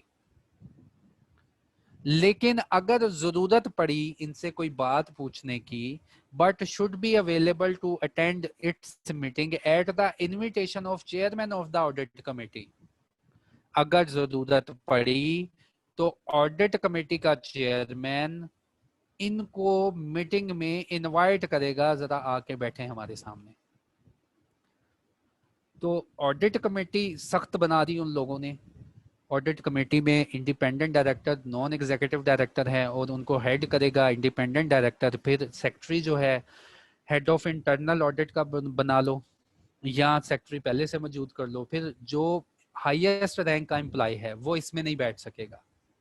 हाईएस्ट रैंक का एम्प्लॉय मतलब सीईओ और सीएफओ इसमें नहीं बैठ सकेगा इस कमेटी में। हाँ, अगर इनकी लॉ कहता है जरूरत है ना कमेटी में किसी मैटर के ऊपर, तो कमेटी का जो चेयरमैन है वो इनको इनवाइट करेगा कि हमारी मीटिंग होने वाली है, आपकी जरूरत है, आप जरा आए। तो audit committee shall meet the external auditors. जो ऑडिट कमेटी होगी ना, फिर उसके बाद कंपनी अपना ना सालाना ऑडिट करवाती है। तो लॉ ने कहा ऑडिट कमेटी जो है ना एक्सटर्नल ऑडिटर से मिलेंगी, जो भी उनके ऑडिटर्स होंगे, without CFO and head of internal audit. Audit committee सारी की सारी लॉ ने कहा एक्सटर्नल ऑडिटर से मिलेगी, और जब मुलाकात होगी तो सीएफओ नहीं मौजूद होना चाहिए और ना आपकी कंपनी का हेड ऑफ इंटरनल ऑडिट वहां पे प्रेजेंट हो। इनकी गैर मौजूदगी में ऑडिट कमेटी के ऊपर लाजिम कर दिया कि जो भी लिस्टेड कंपनी का ऑडिट करने आएगा उसके साथ कंपनी के ऑडिट कमेटी की मीटिंग लाजमी होगी।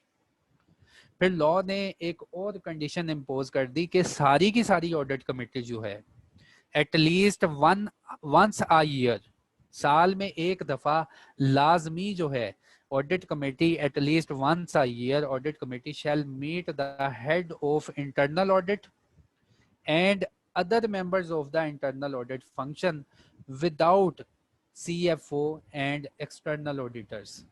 ऑडिट कमेटी सारी की सारी साल में एक दफा हेड ऑफ इंटरनल ऑडिट के साथ मुलाकात करेगी और अदर मेंबर्स जो हैं, जो इंटरनल ऑडिट में मौजूद हैं अदर मेंबर्स, उनके साथ मुलाकात करेगी, लेकिन ये मुलाकात होगी सीएफओ और एक्सटर्नल ऑडिटर की गैर मौजूदगी में।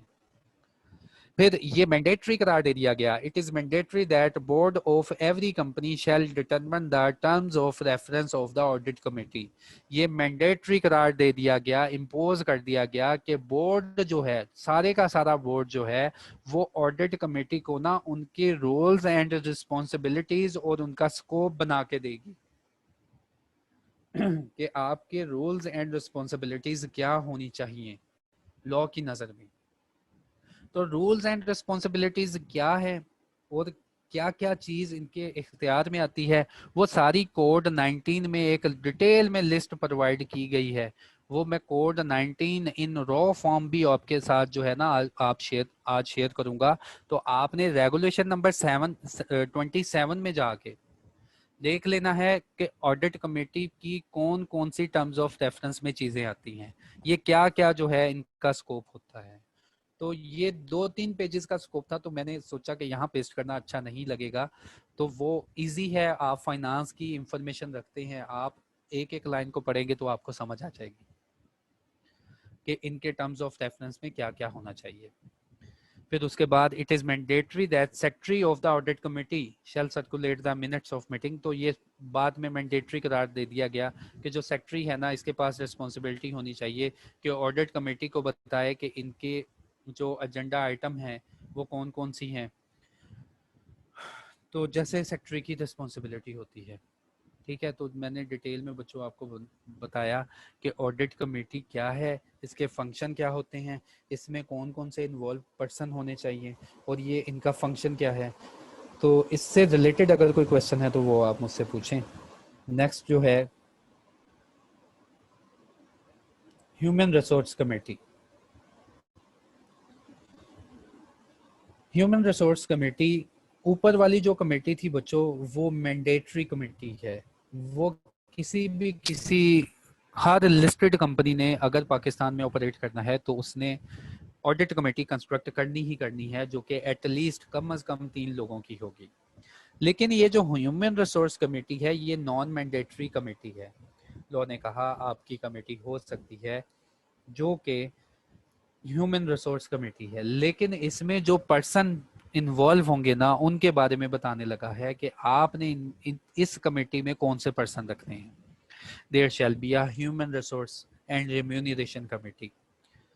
लिस्टेड कंपनी के पास डायरेक्टर के कुछ ऐसे लोग होने चाहिए जो कि इस डिसीजन मेकिंग में इन्वॉल्व हो कि लिस्टेड कंपनी के पास ह्यूमन रिसोर्स कैसा होना चाहिए और उनकी रेम्यूनरेशन कैसी होनी चाहिए। और ये कमेटी कितने लोगों की बननी चाहिए? At least 3 members comprising a majority of non directors of whom at least 1 member shall be an independent director। तो लॉ ने कह दिया जब भी तुम एक ह्यूमन रिसोर्स कमेटी बनाओगे तो लाजिम है कि उसमें नॉन एग्जेक्टिव डायरेक्टर ही हों, सारे के सारे। मेजॉरिटी नॉन डायरेक्टर की होनी चाहिए और एटलीस्ट उसमें कम अज कम तुमने एक इंडिपेंडेंट डायरेक्टर भी रखना है। Chairman of the committee shall be an independent director. और यहाँ पर भी बता दिया गया कि इस कमेटी को जब ये कमेटी मीटिंग करने आएगी ना तो इस कमेटी को कौन सुपरवाइज करेगा? इस कमेटी को भी जो इस कमेटी में मेंबर मौजूद है ना, इंडिपेंडेंट डायरेक्टर, वही इसको सुपरवाइज करेगा। And CEO chief executive officer may be included as member of the committee। in that case human resource committee में जो highest rank का एम्प्लॉय है आप उसको इंक्लूड कर सकते हैं, आपकी मर्जी है अगर इसको इंक्लूड करना है तो। Committee shall meet at least once in financial year. जो कमेटी है सारी फाइनेंशियल ईयर में एक साल में तो लाजमी मिलेगी। And may meet more often if requested by the members of the board. और ज्यादा दफा भी मिल सकते हैं आपस में डिसीजन मेकिंग के लिए जैसा कि मेंबर्स अगर रिक्वेस्ट करें। Head of human resource or any other person appointed by the board may act as secretary of this committee. इस कमेटी का सेक्रेटरी कौन बनेगा? तो जो head of human resource department है कंपनी में वो इसका सेक्रेटरी बन सकता है इस कमेटी का। Chairman independent director, members board से ले लिए। सेक्रेटरी कहाँ से लेना है? जो आपकी कंपनी में लिस्टेड कंपनी में head of human resource department है ना, उसको कहता है जी इस कंपनी का सेक्रेटरी बना ले।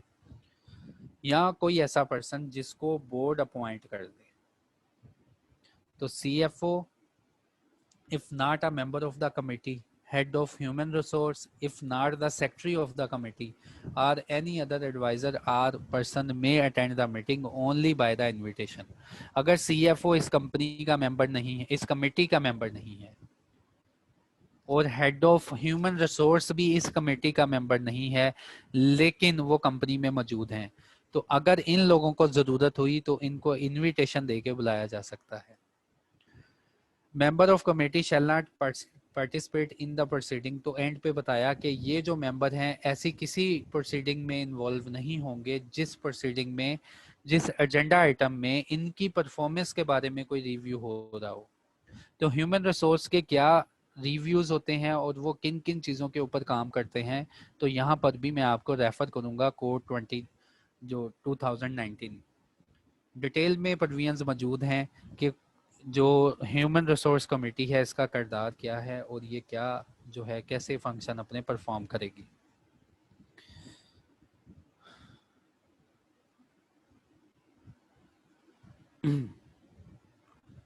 इसके बाद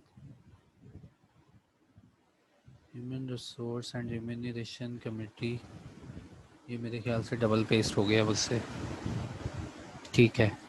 नॉमिनेशन कमेटी, ह्यूमन रिसोर्स के बाद नॉमिनेशन कमेटी। नॉमिनेशन कमेटी का क्या काम है? द बोर्ड में constitute a separate committee designated as nomination committee of such number and class of director as may deem appropriate in its circumstances. Board बनने के बाद एक कमेटी ऐसी बनाई जाएगी जो कि नॉमिनेशन कमेटी के नाम से कहलाएगी। इस कमेटी का फंक्शन क्या होता है कि ये हर वक्त देखेगी कि बोर्ड ऑफ डायरेक्टर्स में कम से कम उतने ही डायरेक्टर हैं जितना कोड ऑफ कॉर्पोरेट गवर्नेंस ने बोला है, और अगर इन दैट केस कोई वैकेंसी आ रही है और कोई कंडीशन फुलफिल नहीं हो रही तो ये जो है ये पॉइंट आउट करेंगे। तो मुझे लगता है मुझे यहाँ पे कंक्लूड करना चाहिए, आपके क्वेश्चंस की तरफ आना चाहिए, क्योंकि मैंने एटलीस्ट मोर देन 1 आवर जो है मैंने ही बोला है। तो यहाँ पे अब बनता है कि आपसे पूछा जाए कि कोई कंसर्न है, कोई क्वेश्चन है आप लोगों का, तो यहीं पे क्लियर करें बजाय कि मैं आगे चलता जाऊं।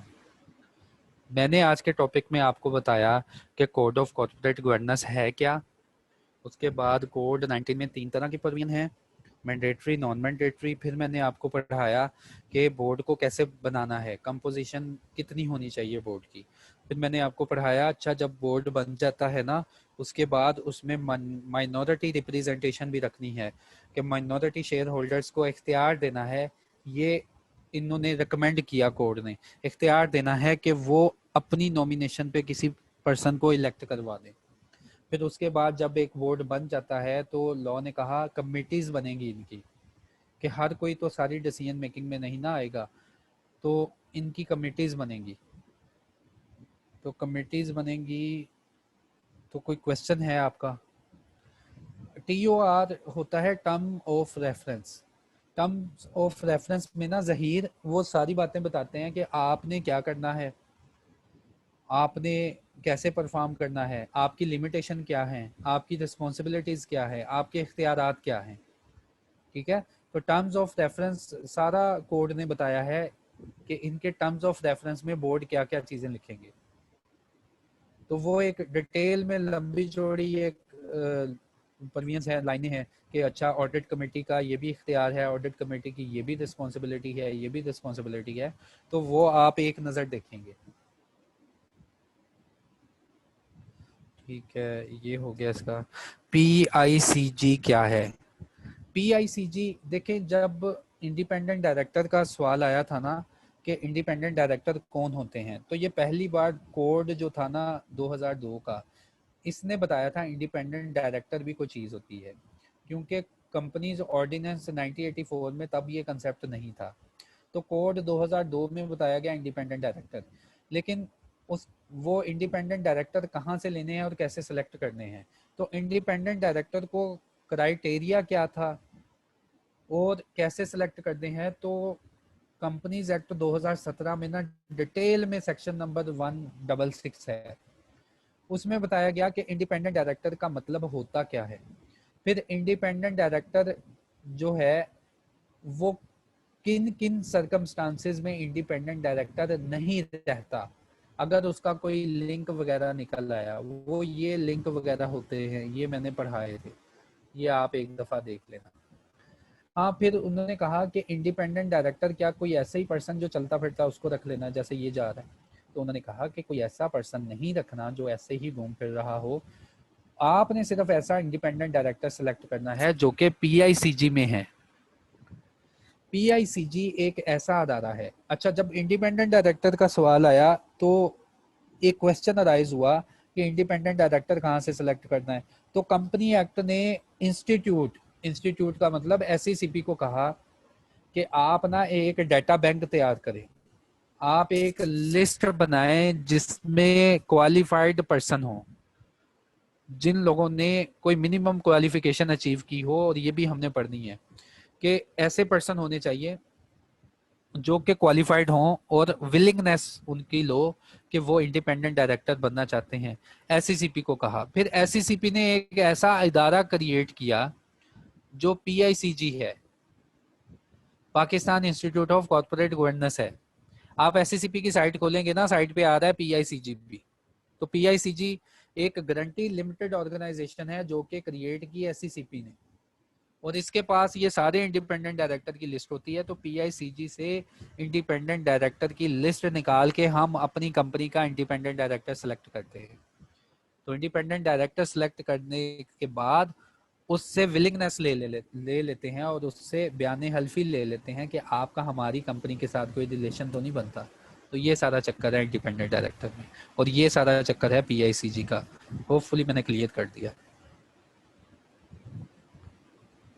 अच्छा, why female director is consider mandatory, any specific reason? देखें, एक तो रीजन ये बनता है कि जब भी बोर्ड ऑफ डायरेक्टर बैठेंगे तो अगर जेंडर डाइवर्सिटी आ जाती है ना, तो वहाँ पे तमीज़ का लेवल भी इंक्रीज हो जाता है। तो एक सेंस तो सोशल अगर देखा जाए तो ये है। तो दूसरा, जेंडर डाइवर्सिटी रखने का ये मतलब है कि जो फीमेल सेक्टर है, जो फीमेल है, इनको भी अपॉर्चुनिटीज़ दी जाए कि ये भी कॉर्पोरेट लेवल में अपना जो है डिसीजन मेकिंग में इन्वॉल्व हों।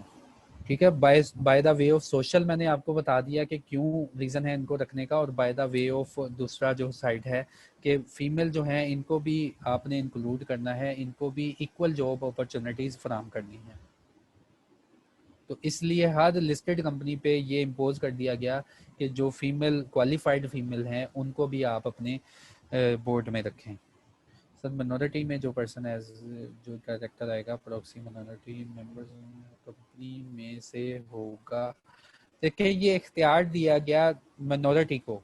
ठीक है, ये मैंडेटरी प्रोविजन नहीं नजब भाई, उन्होंने ना रिकमेंड किया कि हम यार सोचते हैं ऐसा कि जो आपकी माइनॉरिटीज़ हैं ना, एक एक दो दो शेयर वाले, उनको भी कुछ इख्तियार दो कि बोर्ड में कोई ऐसा बंदा बैठे जो कि उनको रिप्रेजेंट कर रहा हो। ठीक है, ये इन्होंने अभी ना अपना ख्याल जाहिर किया कोड में, ये इम्प्लीमेंट नहीं किया कि लाजमी तुमने माइनॉरिटी से सबसे कोई एक रिप्रेजेंटेटिव लेना है और उसको इलेक्ट करवाना है। तो वो कंपनी का मेंबर ही होगा, डायरेक्टर होगा। ठीक है sir, do we have any type of explanation which director submitted to the SCCP in case of rounding figure? देखो, डायरेक्टर ने सबमिट नहीं करनी होती एक्सप्लेनेशन जो है ना, इस कोड में ना एंड पे कंप्लायंस से चलती है। ये कोड 29 का है जहीर, 19 का है। ये सारा कोड मैं अब रॉ फॉर्म में ना ग्रुप में पेस्ट करूंगा, देखना ये लॉ लैंग्वेज लिखी हुई है सारी। और सारा कोड जब कंप्लीट होता है ना, तो एंड पे कंप्लायंस सर्टिफिकेट शुरू हो जाते हैं कि अच्छा आपने इन चीज़ों को कैसे कंप्लाई किया, एक्सप्लेन करो एक्सप्लेन करो एक्सप्लेन करो। उसको बोलते हैं कंप्लायंस ऑफ कोड। तो वो उस कंप्लायंस में बताते हैं कि हाँ जी हमने ये नंबर रखे तो क्यों रखे, क्यों हमने राउंडिंग अप ऐसे सोची थी।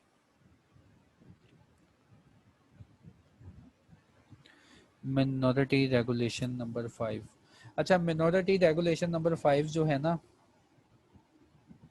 अच्छा तैमूर, पहले तैमूर का जवाब। तैमूर, जो मैं टॉपिक पढ़ा रहा हूँ ना, मोस्ट इम्पोर्टेंट पढ़ा रहा हूँ। आप देखो कि मेरा सीक्वेंस, कभी मैं जंप कर रहा हूँ रेगुलेशन नंबर 5 पे, कभी मैं जंप डायरेक्ट कर रहा हूँ रेगुलेशन 27 पे। तो कोड को अगर मैं पढ़ाता ना रेगुलेशन 1 से लेकर, तो बहुत बोरिंग होना था तुम्हारे लिए, और मोस्ट इम्पोर्टेंट और मोस्ट फेवरेबल बना के मैंने पेश किया इसको। तो ये जो चीज़ें मैंने पढ़ाई है ना, आप इससे एमसीक्यू बनाओ। ये मोस्ट इम्पोर्टेंट टारगेटेड एरिया जो तुम्हारी प्रैक्टिकल लाइफ में तुम्हें मदद देंगे। और होपफुली मैंने आज क्लियर तुम्हें ये किया है कि लिस्टेड कंपनी में कितनी टाइप के डायरेक्टर होते हैं और कमिटीज़ भी होती हैं इनकी, और वो कमेटी कैसे बनेगी। तो आज मैंने audit committee, human resource committee और नॉमिनेशन कमेटी ये भी साथ में क्लियर कर दिया। अच्छा, रेगुलेशन नंबर 5 का बोला है उसने, इकरार है।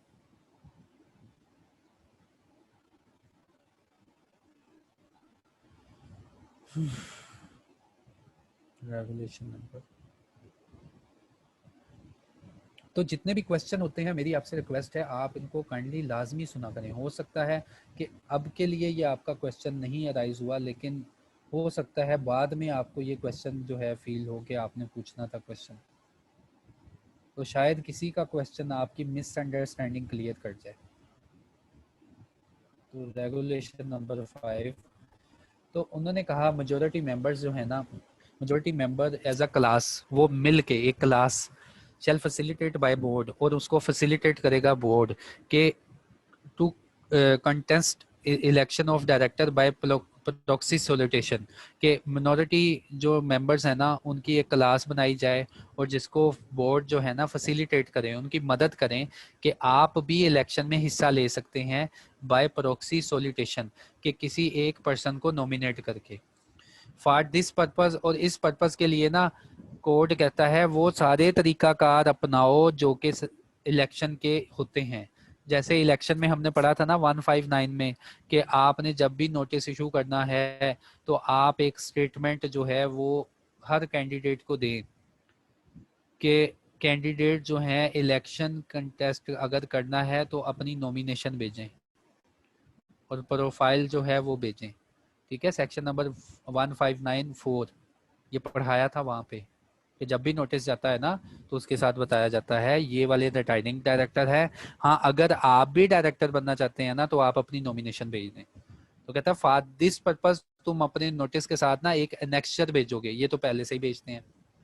फिर उसके बाद सब ये जो माइनॉरिटी मेंबर्स हैं इनको बताओ, इंफॉर्मेशन प्रोवाइड करो कि शेयर होल्डिंग स्ट्रक्चर क्या है, यानी किसके पास कितने शेयर्स हैं, और ऑन रिक्वेस्ट बाय कैंडिडेट, और इनकी रिक्वेस्ट के ऊपर कंपनी की कॉस्ट के ऊपर ना नोटिस के साथ प्रॉक्सी फॉर्म भी अटैच करो। तो ये सारी कंडीशन पहले से अप्लाई हो रही हैं, लेकिन यहाँ पे उन्होंने रिकमेंड किया कि हम रिकमेंडेशन दे रहे हैं, रिकमेंडेशन को लोग मानते हैं या नहीं मानते उन पर डिपेंडेंट है, लेकिन अभी ये अप्लाई नहीं हुई। रेगुलेशन 5 जो है ना तो ये नॉन मैंडेटरी है ना ये मैंडेटरी है, हाँ ये रिकमेंडेटरी है। उन्होंने रिकमेंड किया कि यार हम सोचते हैं कि आपके बोर्ड में ना एक ऐसा बंदा होना चाहिए जो कि मिनॉरिटी को रिप्रेजेंट करे। ठीक है, तो ये मकसद था इसका, होपफुली मैंने क्लियर कर दिया।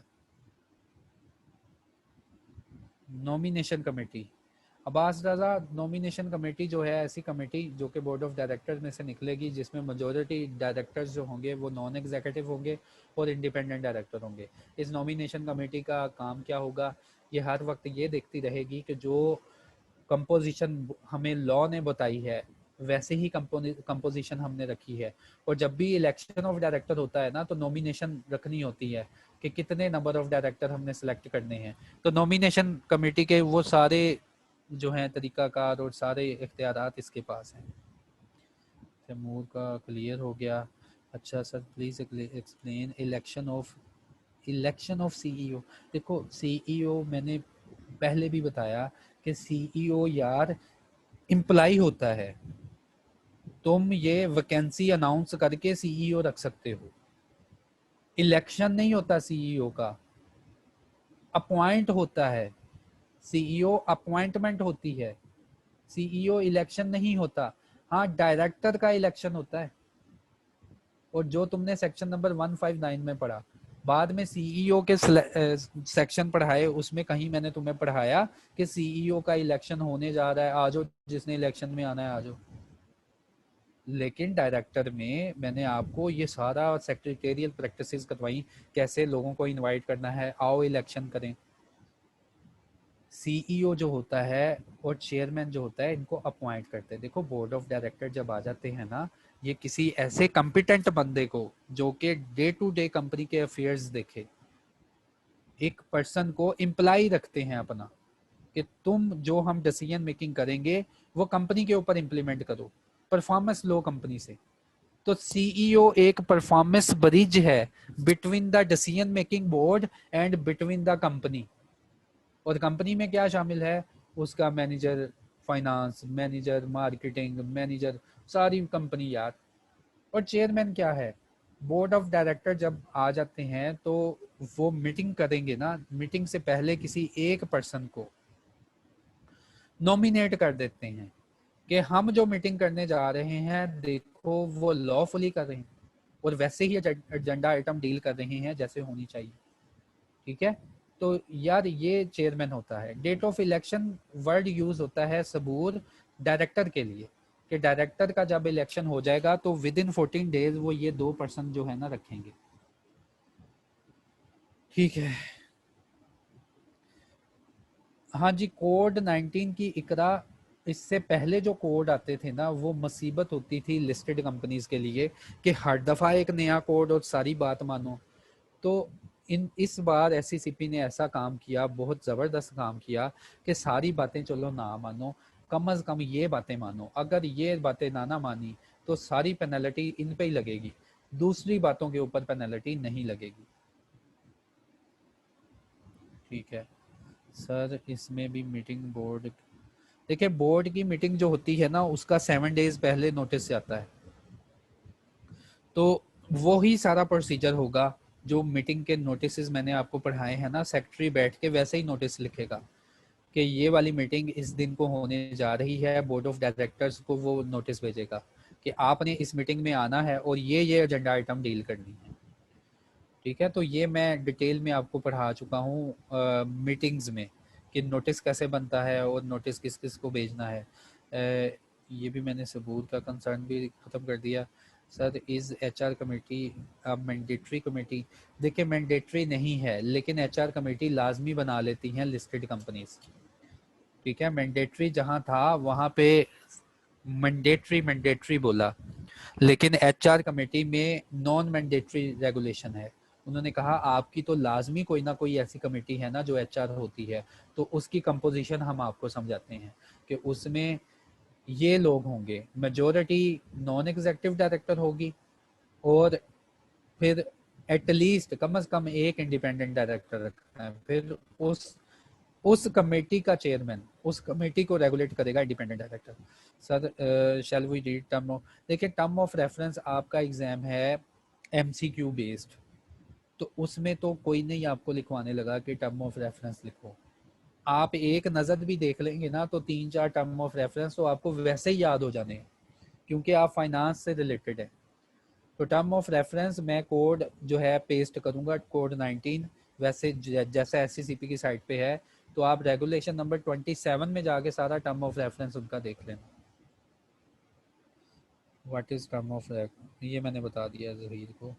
Sir do we have any type of explanation, ये भी मैंने बता दिया जहीर को। उसके बाद what is the difference between non mandatory and recommendatory. ठीक है, इस कोड में ना अब्बास 3 वर्ड यूज हुए हैं। मैंडेटरी का मतलब कोड ने बताया कि इसके अलावा हल ही नहीं है, इसको मानना ही मानना तुमने। नॉन मैंडेटरी का मतलब कि अगर तुमने इनको ना माना तो इसका अल्टरनेटिव हमें बताओ। ठीक है, कंप्लायंस में ना, जैसे ह्यूमन रिसोर्स कमेटी एक नॉन मैंडेटरी कमेटी है, लेकिन कंप्लायंस में आपसे पूछेंगे जाके ह्यूमन रिसोर्स में बताएं कौन से बंदे हैं, आप बताएंगे हमारा ह्यूमन रिसोर्स नहीं, हमारा एक और डिपार्टमेंट है जो कि यही फंक्शन परफॉर्म कर रहा है और वो ऐसे है।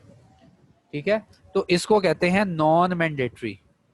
और रेकमेंडेटरी पर भी रिकमेंडेशन, जैसे अभी मैंने ये मैंडेटरी ये मिनोरिटी वाली जो है रेगुलेशन पढ़ी कि हम यार रिकमेंड करते हैं। ठीक है, आगे भी रिकमेंडेटरी प्रोविजंस आएंगे। तो होपफुली जो है मैंने सारे कंसर्न क्लियर किए हैं, बाकी जो क्वेश्चन है आप ग्रुप में पूछें। तो आज का लेक्चर कंक्लूड करते हैं, कल इंशाल्लाह जो है मैं कोशिश करूंगा कोड जो 19 है इसको मैं कंप्लीट कर दूं। अल्लाह हाफिज़।